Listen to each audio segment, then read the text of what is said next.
بسم الله الرحمن الرحيم. السلام عليكم ورحمة الله وبركاته. أبدأ كلامي بالصلاة والسلام على سيدنا محمد عليه أفضل الصلاة والسلام. النهاردة كده هنعمل نوع من أنواع الفطاير حلوة قوي للفطار أو للعشاء، حاجة بسيطة وخفيفة ومن غير أي لحوم ولا أي حاجة، هي بشوية بس دقيق وملح ومية وسكر.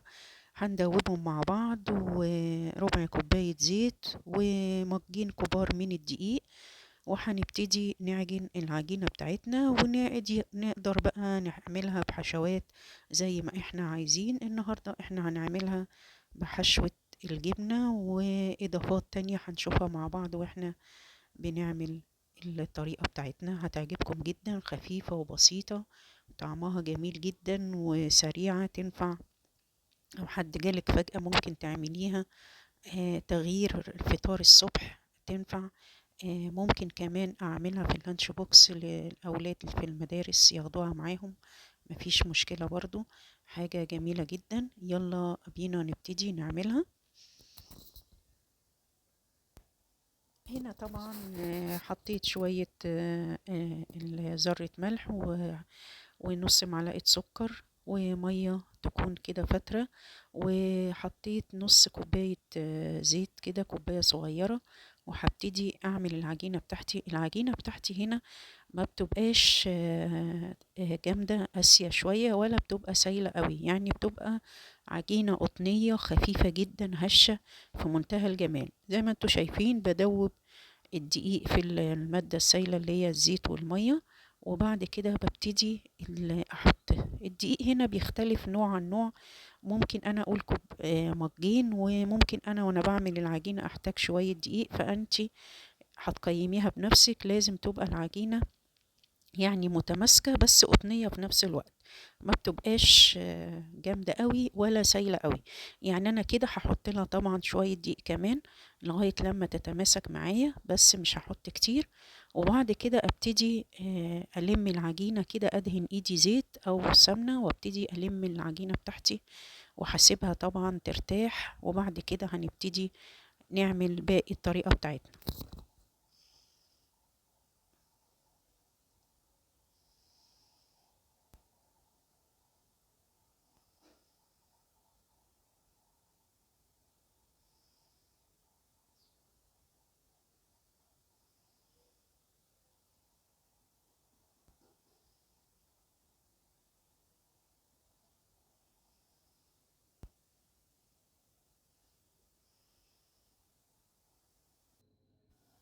تمام كده، هو ده اللي انا عايزاه. يعني زي ما انتوا شايفين طرية. انا دهنت ايدي كده مادة دهنية، زيت او سمنة عندك، وبدأت الم العجينة. عايزاها كده تبقى معايا طرية. زي ما انتوا شايفين كده هبتدي بقى المها وهسيبها ترتاح.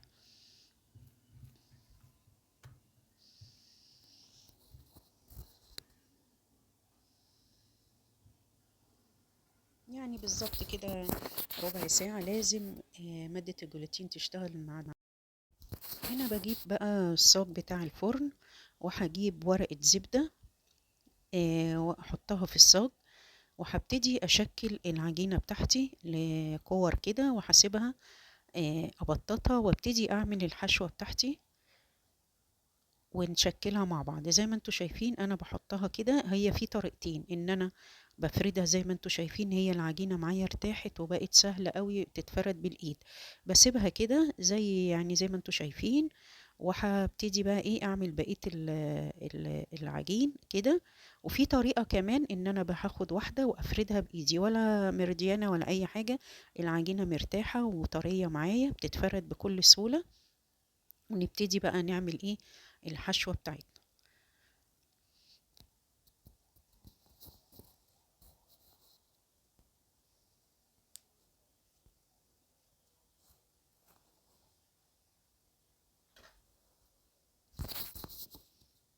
طبعا ببقى حاطة جنبي كده السمنة مسيحاها، وبدهن ايدي وببتدي افرد كده بايدي. زي ما انتوا شايفين بتتفرد بكل سهولة، لان هي العجينة ارتاحت معايا، مش محتاجة اي تعب، بتتفرد بكل سهولة. هبتدي افردهم كده.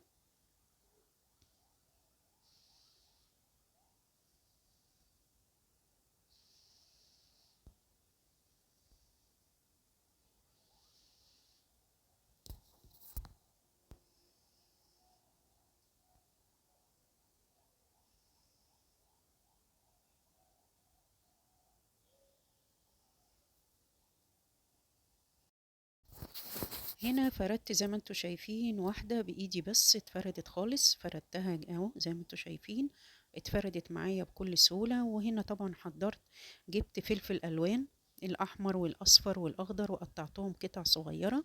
وطبعا عندي جبن، جبنة موتزاريلا، هبتدي أحط الجبنة الموتزاريلا. ولو عندك أي نوع جبن عادي تحطيها. عندي كمان شيدر مبشورة، بدأت كده أبشرت قطعة وحطيتها مع الجبنة الموتزاريلا. عندك جبنة رومي مبشورة برضو هنحطها.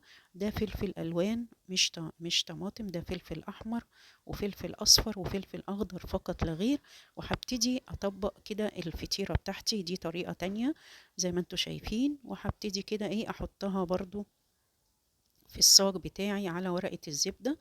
وهبتدي بقى التانيين اسيبهم زي ما هما وهنشكلهم بالجبن والفلفل الالوان. برضو دي طريقة تانية طعمها حكاية، والجبن والفلفل اللي فيها طعمه بصراحة في منتهى الجمال. زي ما انتوا شايفين هفرد كده كله بإيدي كده حاجة بسيطة، لأن العجينة زي ما قلت لكم قطنية وبتتفرد معايا بكل سهولة. لان انا قلت لكم مش عايزاها تبقى تخينه قوي ولا سايله قوي، يا دوبك بصوا كده طريه في ايدي زي الملبن زي ما بيقولوا. بدهن ايدي طبعا زبده او سمنه من وقت للتاني وبفرد على طول عشان طبعا ما تلزقش، وهي حلوه جدا ما بتلزقش ولا حاجه. هبتدي بقى ايه افرد الاتنين التانيين، وهحط عليهم برضو المكونات بتاعتي الفلفل الالوان الجبن بقى رومي شيدر موتزاريلا زي ما تحبي. ميكس جبن عندك، كل الجبن حطيها والحشوات اللي انت عايزاها تحطيها طبعا. الفطير ده ينفع معانا طبعا بحشوات كتيرة زي السجق واللحمة المفرومة واللحمة المفرومة طبعا هنعملها على الصاج ونحطها ونصفيها خالص ما يبقاش فيها اي سوائل. والبسطرمة تنفع وكل حاجة، بس احنا النهاردة حبينا نعمل بفلفل الألوان والجبن حاجة كده ايه، سهلة وبسيطة وحلوة قوي للفطار أو في العشاء لو حبينا كده ايه عايزين ناكل حاجة خفيفة. أو نعملها كده بالليل ونحطها في اللانش بوكس لأولادنا يروحوا بيها المدارس. حلوة جدا تتقطع عادي كده وتتحط في اللانش بوكس، جميلة جدا سهلة وبسيطة زي ما بيقولوا السهل البسيط. يعني جبن وشوية فلفل ألوان جميل جدا ومفيد لأولادنا وكله فيتامينات وعناصر غذائية حلوة جدا. والجبن كمان يعني حاجة كده اقتصادية وبسيطة ومش مكلفة خالص خالص. زي ما انتوا شايفين دول كوبايتين دقيق عملوا معانا كده 3 فطاير، وشوية جبن موجودين عندك في البيت والفلفل موجود. هنعمل أحلى فطير وسهل وبسيط جدا وطعمه جميل جدا طبعا. لما اتحط في الفرن رايح الجبن والفلفل كانت جميلة جدا. وكمان الفطيرة نفسها طعمها كان حلو. كمان احنا دي حشيناها من جوه بس في شوية فاضلين معانا، ما يمنعش ان احنا برضو ايه نديها شكل كده من فوق هتبقى حلوة جدا. زي ما انتوا شايفين هحط فلفل الالوان عليها وعليها شوية الجبن برضو اللي فاضلين. وتتقطع بقى ايه طعمها بصراحة كان تحفة جدا وسهلة جدا جدا. شوية الجبن اللي فاضلوا هحطهم فوق الوش الفطيرة اللي انا حشيتها من جوه وطبقتها. هحط عليها من فوق الوش، عايزة طبعا انتي تسيبيها من غير ما تحطي فوق الوش مفيش اي مشكلة.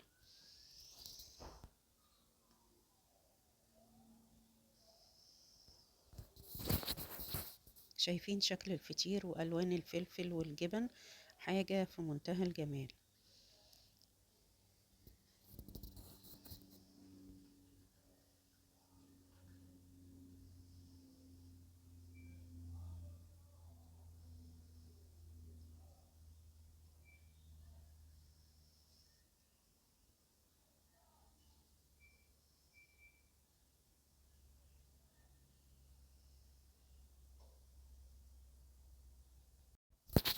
زي ما انتوا شايفين طلعنا الفطير من الفرن، خد بالظبط ربع ساعة. وبص الجمال بتاعه وريحته جميلة جدا. هقطعه طبعا كده زي ما انتوا شايفين بالمقطع 4 ارباع كده، واحطه في اللانش بوكس للأولاد في الفطار الصبح، يعني جميل جدا ومفيد. تغيير عن السندوتشات، هقطعه كده وجنبيه بقى ينفع في العشاء ينفع في الفطار. جبن وحاجة خفيفة وجميلة جدا. أتمنى يا رب إن المحتوى بتاعي النهاردة يعجبكم. بحبكم في الله، والسلام عليكم ورحمة الله وبركاته.